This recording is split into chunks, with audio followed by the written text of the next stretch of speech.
माझ्या स्वार्थीपणाची लाज वाटतेय ग. अगं जाऊ दे, विसर, बघू आता सगळं. पप्पांच्या जीवाला खूप लागलंय मम्मा. मला त्यांची माफी मागायची.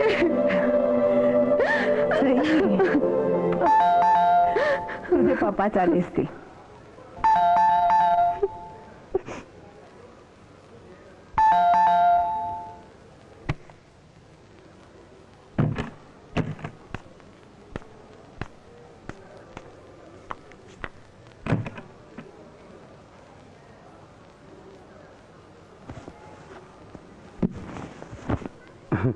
ते भाजी छान झाली होती. काणेबाई खूप कौतुक करत होत्या भाजीचं. आज तुम्ही बँकेत गेला नव्हता. सॉरी सुमन, मी खोटं बोललो तुझ्याशी. मी नव्हतो गेलो बँकेत. काय झालं, मी स्टेशनवर गेलो आणि तिथली गर्दी पाहून माझ्या छातीत खूप धडधडायला लागलं. मला भीती वाटली ग बँकेत जायची. बँकेतले लोक खूप विचित्र नजरेने बघतात माझ्याकडे. त्यांना सगळं कळलेलं असलं तरी ते बोलत नाहीत माझ्याशी. पण एक दिवस ते मला एखाद्या बेसावत क्षणिक शब्दात पकडतील आणि मग सगळं कळेल त्यांना. अहो पण मग दिवसभर होतात कुठे तुम्ही? गार्डन मध्ये बसलो होतो. ओळखीचं कोणी नसतं ना तिथे. डबाही तिथेच खाल्ला. भाजी छान झाली होती. अहो पण मग घरी नाही का यायचं? असे किती दिवस गार्डन मध्ये बसणार आहात तुम्ही? हे प्रकरण संपलं की मी जाणार आहे बँकेत. हो, मी जरा फ्रेश होऊन येतो.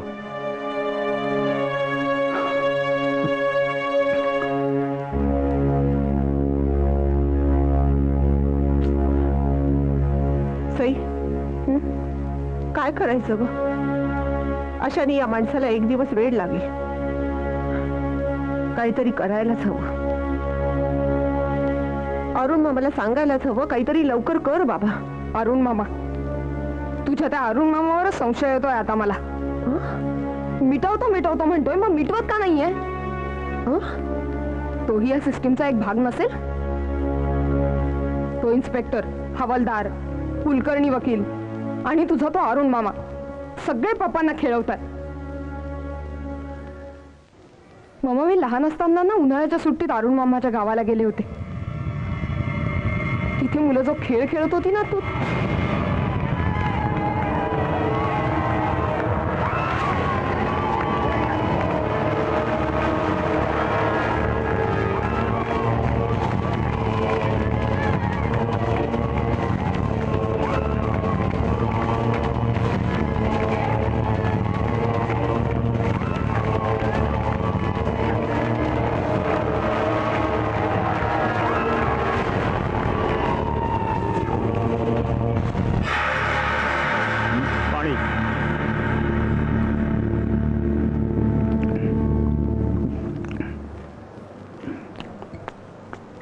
गोखले, मी तुम्हाला खूपच समजून घेण्याचा प्रयत्न केला.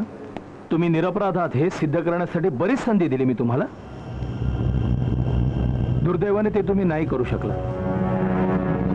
पेपर्सही आणले नाहीत तुम्ही आणि रूपानीला आमच्या समोर हजर करू शकला नाहीत. साहेब, मी खूप प्रयत्न केला पण मला ते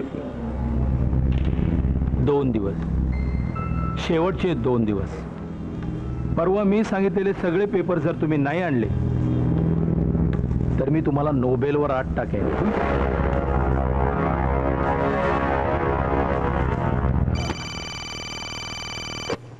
हॅलो कुलकर्णी, मी पेडणेकर बोलतोय. कोण पेडणेकर? कोण म्हणजे तुमच्या सोसायटीत राहणारा पेडणेकर बोलतोय. हा बोला, काय आहे? काय आज आपल्या सोसायटीत पाणी आलेलं नाहीये. बरं मग काय? बरं मग काय? तुम्ही सोसायटीचे सेक्रेटरी आहात ना, तुम्हाला माहित नाही? अहो पण मला काय फक्त तेवढं एकच काम आहे का? सध्या मी ऑफिस मध्ये बोलतोय, घरी आलो की काय ते बोलू आपण. गोखले, तुम्ही केव्हा आलात? बसा बसा बसा. गोखले हा पेडणेकर म्हणजे स्वतःला काय समजतो? कुलकर्णी, नाही नाही, तुम्ही आता आपल्याच कॉलनीमध्ये राहतात. तुम्हाला माहितीये मी काय काय करत असतो ते. ते जाऊ द्या. जाऊ द्या कसं? असं कसं जाऊ दे? त्या पेडणेकरला पोचवतो की नाही बघा. अहो आता मला पोचवण्याची वेळ आली आहे. का? काय झालं? 2 दिवसात जर मी पेपर सबमिट केले नाही तर मला अटक होईल हो. Very good. काय नाही म्हणजे मला तुमच्यासाठी काहीतरी करता येईल ना. तुम्ही पानसे वकिलांना भेटायचं म्हणत होतात, त्यांचा सल्ला घ्यायचा होता. चला लगेच आज आत्ता जाऊया. आज आत्ता का ते भेटणार नाहीत? नाही ते भेटतील, पण ते आता अशा ठिकाणी असतील की तिथे तुम्हाला नेणं. ते भेटणार असतील तर मी कुठेही यायला तयार आहे. चला हो चला.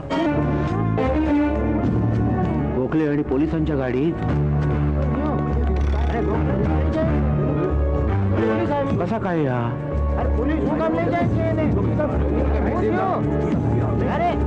मम्मा आता काय करायचं? थांब जरा, मी बघते काय करायचं ते.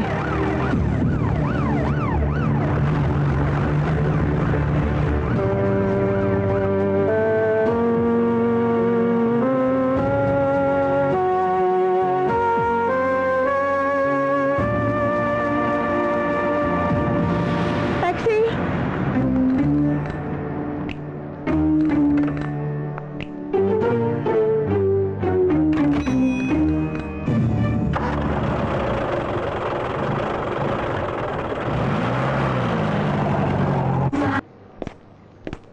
तरी मी तुम्हाला सांगत होतो भोसले साहेबांचं ऐका म्हणून, नाही ऐकलं. त्यांचं ऐकलं असतं ना तर आज ही वेळ आली नसती. पोलिसाच्या गाडीत बसून तुम्हाला आणावं लागलं तिथून. सगळी सोसायटीतली लोक बघत होती. केवढा तमाशा झाला. नशीब समजा तुम्हाला मी बेड्या घातल्या नाहीत. तुम्ही लोक सुद्धा असे गप्प बाईस. खूप ऐकून घेतलं तुझं. थँक्यू मला बेड्या घातल्या नाहीत म्हणून. किती पैसे हवेत तुला? गोखले. हे ओरडू नको. कुठे तुझं तो भोसले, सुरेश बाप भोसले? पाटील झालं तुमचं समाधान? सगळ्या लोकांसमोर पोलिसांच्या व्हॅन मध्ये बसवून आणलं. खूप मोठा गुन्हा केलाय ना मी. कर्ज काढून कष्टाच्या पैशाने एक फ्लॅट विकत घेतला, तो भाड्याने दिला. भयंकर मोठा गुन्हा केलाय मी. केस करा माझ्यावर, मला अटकच करा, नाहीतर जन्मठेपेची शिक्षा द्या. नाही तर असं करता का, फाशी द्या मला. हो फाशीच द्या. स्टॅम्प पेपर स्कॅन्डल मध्ये माझा हात आहे. अरे ज्याला स्कॅन्डलचं साधं स्पेलिंग येत नाही त्यालाच अडकवा. आणि ज्यांनी हे सगळं केलंय ना त्यांना मोकळं सोडा. ते मजा मारतायत तिकडे एअर कंडिशन बंगल्यांमध्ये. इम्पोर्टेड गाड्या वगैरे उडवतायत आणि मी रोज या बाकावर 5 तास चढतोय. तुम्ही त्यांना नाही बोलवणार हो चौकशीला, कारण इथे कुठे एअर कंडिशन? बांधा त्यांच्याकरता एअर कंडिशन पोलीस स्टेशन बांधा, एअर कंडिशन तुरुंग बांधा आणि त्यांना सोडून द्यायच्या बदल्यात अडकवा माझ्यासारख्या सामान्य माणसाला. आणि ही चौकशीची नाटकं अशीच चालू ठेवा. मला लॉकअप मध्ये टाका, 3rd डिग्री द्या. करा भोसले, काहीतरी करा. हे तुमचे कायदे आहेत ना, मोठ्या झेंडांना मोकाट सोडण्यासाठी आहेत आणि माझ्यासारख्या सामान्य माणसाला छळण्यासाठीच आहेत. कम ऑन भोसले, अरेस्ट मी भोसले.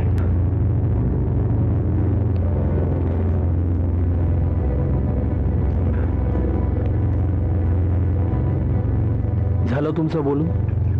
नाही नसेल तर continue.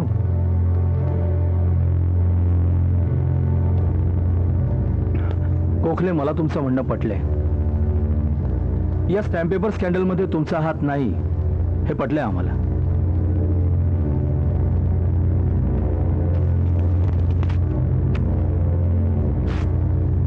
Statements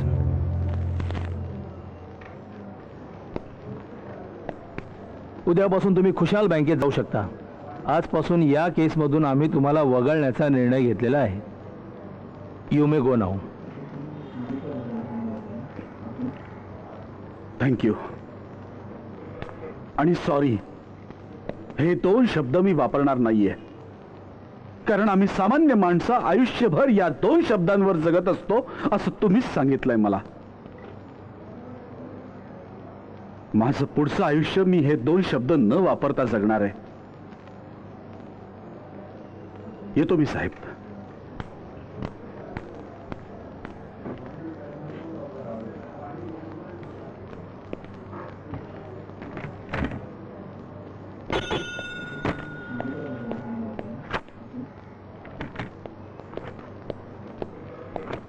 sir, Shripad Waman Joshi या ऍड्रेसवर जा आणि त्याला घेऊन या. Yes sir. श्रीपाद वामन जोशी.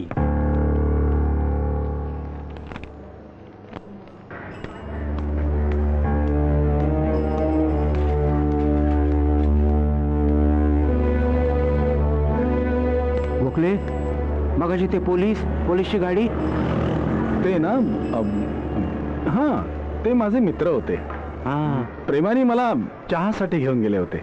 होय ना, मला वाटलंच असंच काहीतरी असणार. अहो पण सोसायटीतले लोक काय वाटेल ते बोलतात हो. हा म्हणे गोखलेंना अटक केली. हो, पण तुम्हाला सोसायटीचे सेक्रेटरी व्हायचं लक्षात असू द्यावं. होणार. आता मी सेक्रेटरी होणार. वा शाबास, आनंद झाला ऐकून. हो बरं आहे, येतो मी. या. धन्यवाद. चला मग निघाला. पप्पा तुम्ही आलात पप्पा. ए सई सई, अगं रडायला काय झालं? रडू नको बाळा, रडू नको. अगं तुझा पप्पा या प्रकरणातून सुटून आलाय, कायमचा सुटलाय. खरंच. काय तुम्ही खरं सांगताय? It's really a miracle. हो, मिरॅकलच. सुमन कुठे?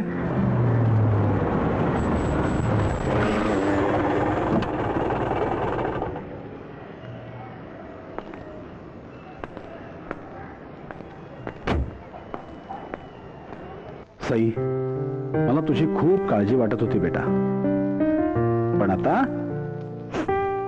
आता पोलीस तुझा रिपोर्ट पासपोर्ट ऑफिसला पाठवतील. तुला पासपोर्ट मिळेल, मग तुझं लग्न होईल आणि मग आमची सई सनी बरोबर अमेरिकेला भुर्रकन उडून जाईल. आम्हा दोघांना इथेच सोडून. पप्पा कमॉन सई. अगं ही आनंदाची बातमी सनीला फोन करून सांग. जा जा जा, रडू नको, जा.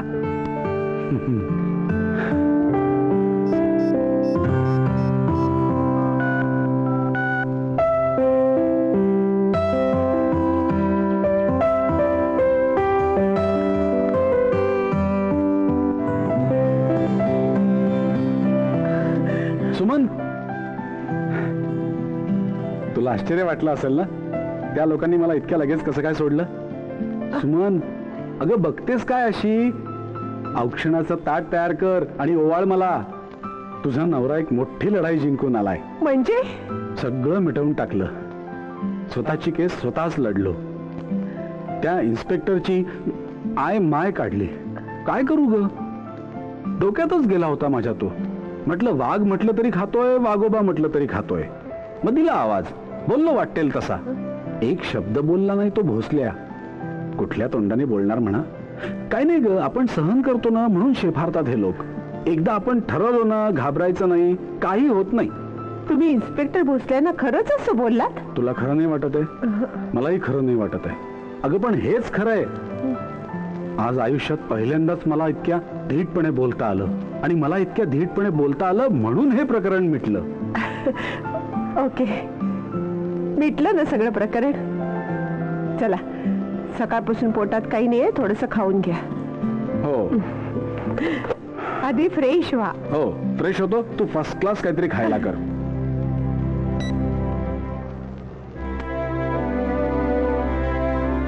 मम्मा, काय ग, कसला विचार करतेस? काही नाही ग, यांचे प्रकरण मिटलं ना आता माझं पूर्ण टेन्शन गेलं. चला, उद्यापासून मी आता ताठ मानेनी कुणालाही न घाबरता बँकेत जाणार. कॉंग्रॅट्स पप्पा. Thank you dear, thank you very much. आता सगळ्यात पहिल्यांदा तुझ्या लग्नाची तयारी करायची. यांच्यात आत्मविश्वास निर्माण करण्यासाठी हाच एक पर्याय होता. मी दिलेले 50,000 त्याचीच तर किंमत नसेल. संसार वाचवण्यासाठी अखेर एका शिक्षिकेला भ्रष्टाचाराचा आधार घ्यावाच लागला.